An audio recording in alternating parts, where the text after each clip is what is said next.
സ്തംഭം പിളർക്കുന്ന ഹുങ്കാര ശബ്ദം ദിഗന്ധം നടുങ്ങുന്നതുണ്ടുബീന. ഭക്തജനങ്ങളെ, ഉത്തര കേരളത്തിൽ കെട്ടിയാടിക്കപ്പെടുന്ന രണ്ട് പ്രധാന തെയ്യങ്ങളായ ശ്രീ വിഷ്ണുമൂർത്തിയുടെയും ശ്രീ വയനാട്ടുകുലവന്റെയും പ്രതിപുരുഷന്മാരുടെ കൂട്ടായ്മയായ ശ്രീ വിഷ്ണുമൂർത്തി വയനാട്ടുകുലവൻ വെളിച്ചപ്പാട് പരിപാലന സംഘത്തിന്റെ കാസർഗോഡ് ജില്ലാ കമ്മിറ്റി ഓഫീസ് ഉദ്ഘാടനം ഒക്ടോബർ 12 ഞായറാഴ്ച മൗവാറിൽ വെച്ച് നടക്കുകയാണ്.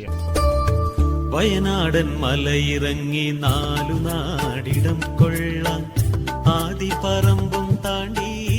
ഞായറാഴ്ച രാവിലെ 9:30 സംഘം സെക്രട്ടറി ശ്രീ നാരായണൻ വെളിച്ചപ്പാടൻ നാരമ്പാടിയുടെ സ്വാഗത ഭാഷണത്തിനു ശേഷം സംഘം പ്രസിഡന്റ് ശ്രീ വേണു വെളിച്ചപ്പാടൻ അയ്യങ്കാവിന്റെ അധ്യക്ഷതയിൽ സംഘം രക്ഷാധികാരിയും പൊടിപ്പള്ളം ശ്രീ ചിരുമ്പ ഭഗവതി ക്ഷേത്രം സ്ഥാനികനുമായ ശ്രീ കുമാരൻ വെളിച്ചപ്പാടൻ ഭദ്രദീപം കൊളുത്തും.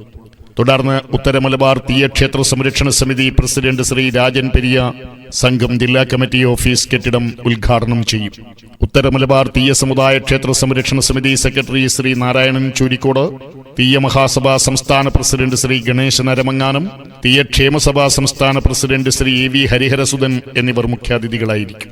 ശ്രീ വിഷ്ണുമൂർത്തി വയനാട്ടുകുലവൻ വെളിച്ചപ്പാട് സംഘത്തിലെ മുതിർന്ന വെളിച്ചപ്പാടന്മാരായ ശ്രീ കൃഷ്ണൻ വെളിച്ചപ്പാടൻ അരമങ്ങാനം, ശ്രീ രവി വെളിച്ചപ്പാടൻ CPCRI ഭഗവതി നഗർ എന്നിവരെ ചടങ്ങിൽ ആദരിക്കുന്നതാണ്.